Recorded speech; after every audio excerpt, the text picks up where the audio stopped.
നമസ്കാരം. കേന്ദ്ര ആഭ്യന്തരമന്ത്രി അമിത്ഷായും ബിജെപിയുടെ ദേശീയ അധ്യക്ഷൻ ജെ.പി. നദ്ദയും കൊൽക്കത്ത സന്ദർശിച്ചിരിക്കുന്നു എന്നുള്ള റിപ്പോർട്ടുകൾ പുറത്തുവന്നിരിക്കുന്നു. വളരെ അപ്രതീക്ഷിതമായ ഒരു സന്ദർശനം തന്നെയാണ് ബിജെപിയുടെ നേതാക്കളുടെ ഭാഗത്തു നിന്നും ഉണ്ടായിരിക്കുന്നത്. എന്തായാലും 2024 നടക്കാനിരിക്കുന്ന ലോക്സഭാ തെരഞ്ഞെടുപ്പിന് മുന്നോടിയായുള്ള തയ്യാറെടുപ്പ് ചർച്ചകൾക്ക് വേണ്ടിയാണ് ഇവർ കൊൽക്കത്തയിൽ എത്തിയത് എന്നാണ് പ്രാഥമിക വിവരം. എങ്ങനെയായിരിക്കണം സംഘടന പ്രവർത്തിക്കേണ്ടത്, എന്തൊക്കെയായിരിക്കണം തങ്ങൾ മുന്നോട്ട് വയ്ക്കേണ്ട തന്ത്രങ്ങൾ തുടങ്ങി സുപ്രധാനപ്പെട്ട എല്ലാ കാര്യങ്ങളും പശ്ചിമ ബംഗാളിലെ ബിജെപിയുടെ നേതാക്കളുമായി ഇരുവരും ചർച്ച ചെയ്തിട്ടുണ്ട്. ഇരുവരും പശ്ചിമ ബംഗാളിലെ ബിജെപി പ്രവർത്തകരുമായി പല സുപ്രധാന യോഗങ്ങളും നടത്തുന്നുമുണ്ട്. എന്തായാലും പശ്ചിമ ബംഗാളിൽ 42-ൽ 35 സീറ്റുകളിലും തങ്ങൾ വിജയിച്ച് കയറും എന്നുള്ള ഒരു വലിയ ആത്മവിശ്വാസം ബിജെപിക്കുണ്ട്.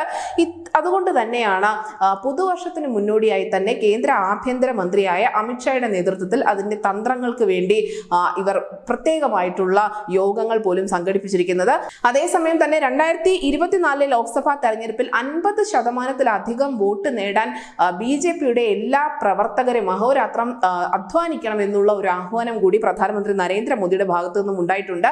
ദില്ലിയിലെ പാർട്ടി ആസ്ഥാനത്ത് ചേർന്ന യോഗത്തിനിടയിലാണ് പ്രധാനമന്ത്രി നരേന്ദ്രമോദി ഇത്തരത്തിൽ 50% വോട്ടുകൾ തങ്ങൾക്ക് മാത്രമായി കേന്ദ്രീകരിക്കാൻ സാധിക്കണം എന്നുള്ള ഒരു നിർദ്ദേശ പ്രവർത്തകരോട് വെച്ചിരിക്കുന്നത്.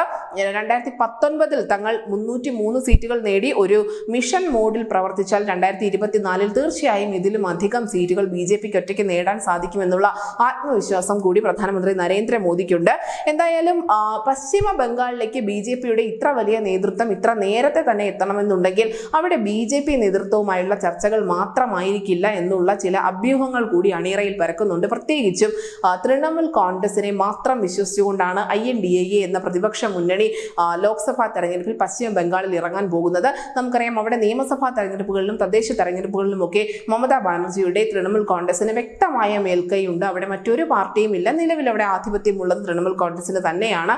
പക്ഷേ തൃണമൂൽ കോൺഗ്രസ് ചുവട് മാറിയാൽ അല്ലെങ്കിൽ മമതയുടെ ഭാഗത്തു നിന്നും എന്തെങ്കിലും തരത്തിലുള്ള ഒരു അഭിപ്രായ വ്യത്യാസം ഉണ്ടായാൽ ഈ വോട്ടുകൾ ചിതറിപ്പോകാനുള്ള സാധ്യത ഏറെയാണ്. ഇത് INDA എന്ന സഖ്യത്തെ ആകമാനം ബാധിക്കുമെന്ന കാര്യത്തിൽ ഒരു തർക്കമില്ല.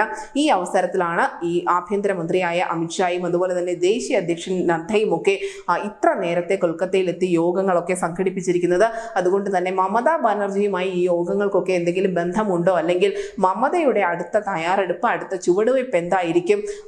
പശ്ചിമ ബംഗാളിൽ ബിജെപിയും തൃണമൂൽ കോൺഗ്രസും തമ്മിൽ തന്നെ ആയിരിക്കുമോ മത്സരിക്കാൻ തുടങ്ങിയ ചർച്ചകളൊക്കെയും അവിടുത്തെ സംസ്ഥാന രാഷ്ട്രീയത്തിൽ ഉയർന്നു കേൾക്കുന്നുണ്ട്. അങ്ങനെ INDA ചങ്കിടിപ്പ് കൂട്ടിക്കൊണ്ട് തന്നെയാണ് നിലവിൽ ബിജെപിയുടെ നേതൃത്വം പശ്ചിമ ബംഗാളിൽ നിന്നും 2024 ലോക്സഭാ തെരഞ്ഞെടുപ്പിന്റെ പ്രവർത്തനങ്ങൾക്ക് തുടക്കം കുറിക്കുന്നത്. News desk Malayalam.